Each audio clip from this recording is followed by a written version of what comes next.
Despite good recording technique, one may still have poor signal-to-noise ratio. This can occur due to high amplitude noise in a hostile environment, such as the intensive care unit, or this is inevitable in evoked potential study, where the neurophysiologic potential is just a few microvolts in amplitude or even smaller. In sensory nerve conduction studies, the power line frequency interference is a common problem.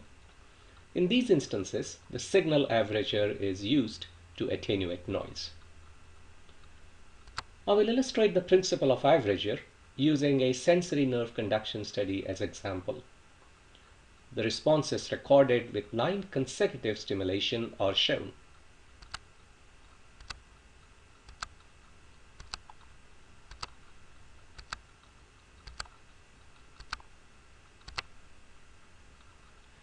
The stimulus artifact is seen at the beginning of each response.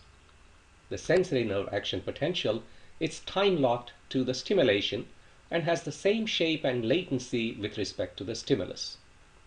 The power line frequency interference varies on each trace. The average response is obtained by adding all trials and dividing the sum by the number of trials.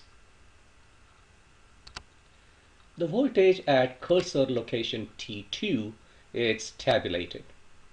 It is positive on some traces and negative on others. When these traces are added, the positive and negative voltage values will cancel each other and the averaged value is close to 0, minus 1.7 in this example. On the other hand, the sensory response from successive stimulations is time-locked. It is mostly negative at cursor position T1.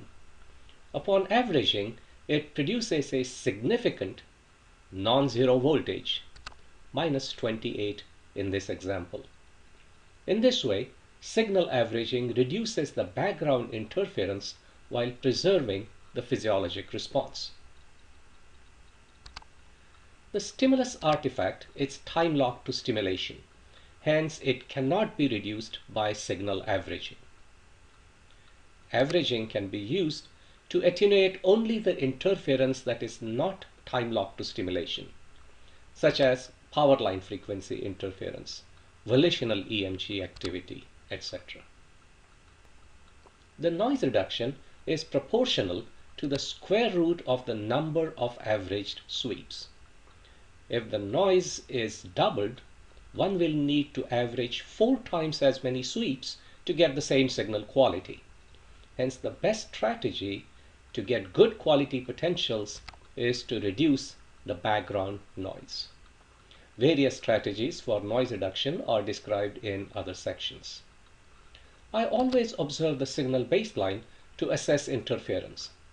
Sometimes the interference can be biologic, for example, muscle activity. One can then coach the patient to relax and reduce the surface EMG interference. In some systems, it is possible to review the average sweeps and exclude very noisy sweeps from the average. This example shows the average sensory potential after 4 stimulations. Note the poor baseline and signal quality.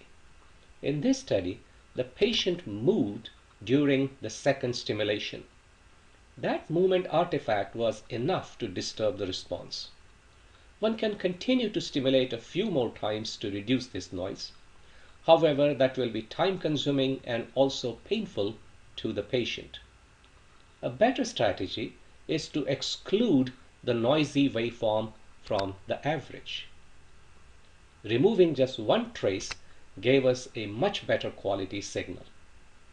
This is a very useful and patient-friendly software feature in sensory nerve conduction studies.